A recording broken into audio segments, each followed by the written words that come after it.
High বন্ধুরা, শুভ সকাল সবাইকে। আশা করছি সবাই ভালো আছো। দেখো সকাল সকাল মা এই শাকগুলো তুলে নিয়ে এলো। এই পাশের থেকে আমাদের বাড়ির সামনেই হয়েছে। তো এটা কি গিমা পাতা বলে। তো এই শাকটাকে রান্না করে খেতে না বেশ দারুণ লাগে। তো কীভাবে রান্না করছি সঙ্গে থাকো আর পুরো ভিডিওটা দেখতে থাকো। অনেকে এটা জংলি পাতাভাবে খায় না, কিন্তু এটা খুব খেতে বেশ উপকার। এটা একটু তেতো তেতো লাগে, বাচ্চাদের খাওয়ানোও খুব ভালো, কৃমি কমে যায়। তো দেখো এই যে এখানে মা বেছে বেছে রাখছে শাকগুলো, সেরকম করে বাছতে হয়, ডাল দেওয়া যাবে না আর কি। তো দেখো এখানে মটরের ডালটা ভিজিয়ে নিয়েছি। তো এই দেখো শাকটার মধ্যে জল দিয়ে রেখেছি, তো জল দিয়ে একটু ভালো করে ধুয়ে নিতে হবে। আর এখানে দেখো ডালগুলো আছে, ডালগুলো বেটে নেব। আর এখানে নিয়ে নিয়েছি শিলপাটার মধ্যে আদা। আগে আদাটাকে একটু ঘষে নিই, মশলার মধ্যে এই আদা বাটাটা দেবো আর কি, যেহেতু নিরামিষ করে বানাচ্ছি শাকটাকে।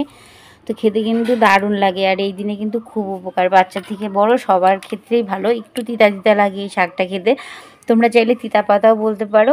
আর আমাদের এখানে এটা কি গিমা পাতা বলে থাকে আর কি। তো একটু আদাটাকে আগে বেটে নিই, তারপরে ওই ডালটাকে বেটে নেব।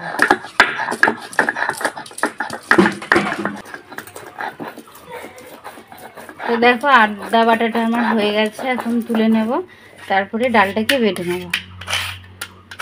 তো যেহেতু শাকের পরিমাণটা অল্প, এর জন্য কটা আলু টুকরো করে কেটে নিয়েছি। সেই আলুটা তোমাদের সঙ্গে শেয়ার করা হয়নি।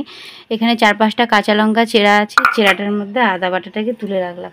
তারপরে এখন ডালটাকে বেটে নেব। তো বন্ধুরা এই শাকটা খেয়ে দেখবে, এই গরমকালে হালকা গরম পড়ার সময় শাকটা খেতে কিন্তু বেশ লাগে আর খুব উপকার আর কি। এখন ডালটাকে বেটে নেব।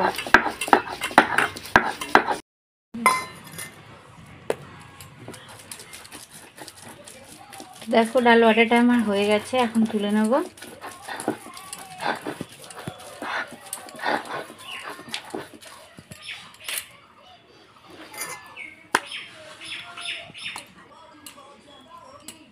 তো দেখো একবারে জোগাড় টোগাড় করে সব নিয়ে চলে এসেছি। এখানে নিয়ে এসেছি আলু, ডাল বাটা, এখানে একটু রেখেছি আদা বাটা, কাঁচা লঙ্কা চেরা, শাকটাকেও ধুয়ে নিয়েছি। আর গ্যাসের মধ্যে আমি এদিকে কড়াইটা দিয়ে দিয়েছি, যেহেতু বেশ অনেকটা বেলা হয়ে গেছে, বাবুদেরও খাওয়ার টাইম হয়ে গেছে। তো এখানে আগে তেল দিয়ে দিচ্ছি, বড়াটাকে আগে প্রথমে ভেজে নেব। তো বড়াটার মধ্যে হালকা একটু লবণ হলুদ মাখিয়ে নিচ্ছি।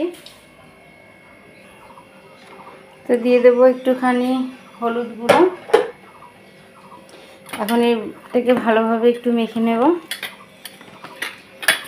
একটু হালকা জল দিয়ে বাটারটা ভালো করে মাখলে বড়াগুলো সুন্দর হবে।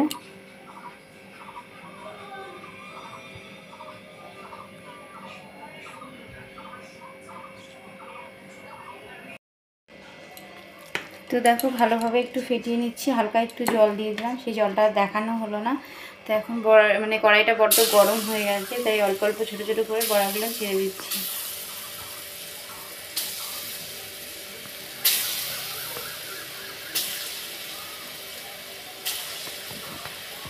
তো সব বড়াগুলো নিয়ে ছেড়ে দিলাম, এখন উল্টো পাল্টা ভালোভাবে ভেজে নেব।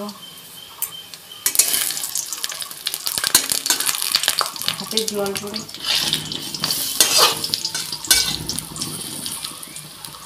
তো বড়াগুলো ভালোভাবে উল্টো পাল্টে নিয়ে ভেজে নিচ্ছি লাল করে। তো খুব একটা ডোবা তেল দেইনি, যেহেতু বড়াগুলো আমি এই শাকের মধ্যে দেবো, এর জন্য হালকা একটু তেল দিয়ে ভেজে নিচ্ছি।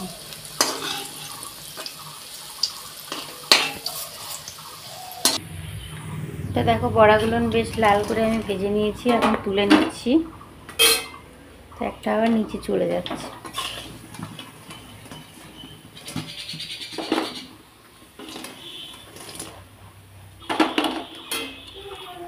তো বড়াগুলো নামিয়ে নিয়েছি, আর এখানে আলুটা টুকরো করে কেটে নিয়েছি, আর আলুটাকে হালকা একটু লবণ দিয়ে ভেজে নেব।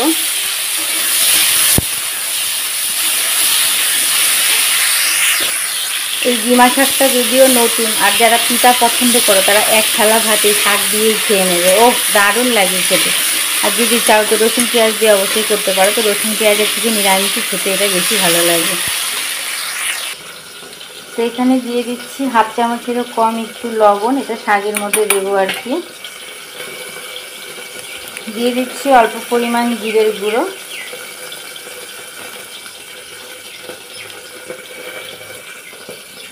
তো দিয়ে দিচ্ছি 1/2 চামচের মতো হলুদ গুঁড়ো। তো দেখো এখানে এই আলুগুলো লাল করে উল্টে পাল্টে আমি ভেজে নিয়েছি, এখন নামিয়ে নেব। এখানে আমি হচ্ছে ভাজা রেখেছিলাম বলে থালাটা তেল তেল হয়ে আছে, তো সেই থালার মধ্যেই নামিয়ে নিচ্ছি। তো এখানে এখন ফোড়নের জন্য দিব একটা ছোট তেজপাতা আর একটুখানি পাঁচফোড়ন। চাইলে তোমরা কালো জিরাও অ্যাডজাস্টমেন্ট করতে পারো যদি পাঁচফোড়নের সেন্টটা ভালো না লাগে। তো এটা বেশ লাল হয়ে এসছে, তো এখানে যে মশলাটা আমি রেখেছিলাম দিয়ে দিচ্ছি সেটা। তো হালকা একটু মশলাটার মধ্যে একটুখানি জল দিয়ে দিচ্ছি। এখন ভালোভাবে মশলাটাকে কষিয়ে নেবো, বাবু ওরা কথা বলছে। মশলাটা হালকা কষানো হয়ে গেলে এই আলুটাকে দিয়ে দেবো। দেখো সাইড দিয়ে একটু তেল উঠছে, তার মানে একটু বেশ কষানো কষানো ভাব চলে এসছে। এখন আলুটাকে দিয়ে আর একটু হালকা কষিয়ে নেব। তো দেখো আলুটা দিয়েও ভালোভাবে আমার কষানো হয়ে যাচ্ছে। তো এখন শাকগুলো দিয়ে দেবো। মার আবার ঝাঁঝ লাগছে। তো দেখো এখন শাকটাকে দিয়ে ভালোভাবে কষিয়ে নেব।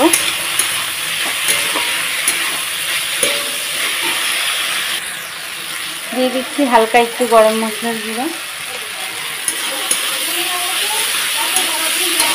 মা ওরা কথা বলছে।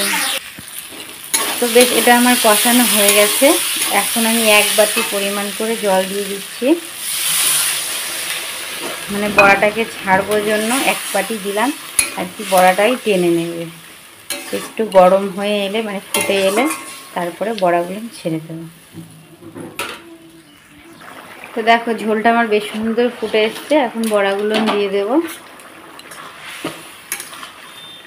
তো এটা দিয়ে ভালোভাবে ফুটিয়ে নেবো। তোমরা যারা একটু মিষ্টি পছন্দ করো অবশ্যই দিতে পারো, এতে চাইলে একটু ঘিও দিতে পারো।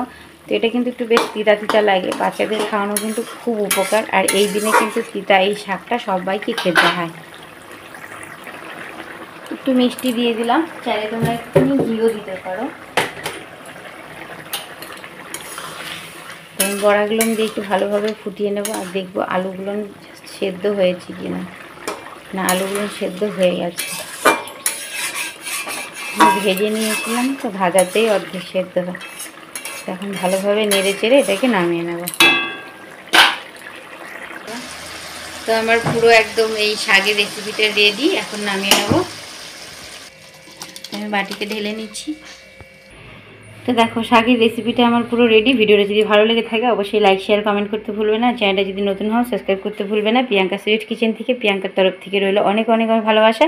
আর এই গরমে খুব স্বাস্থ্যকর আর খুবই রুচিকর, একদম গরম ভাতে তাড়াতাড়ি এটা খেয়ে নেবে। গিমা শাক দিয়ে দারুণ লাগে খেতে, মটরের নিরামিষ দিনে দারুণ টেস্ট। Tata, by.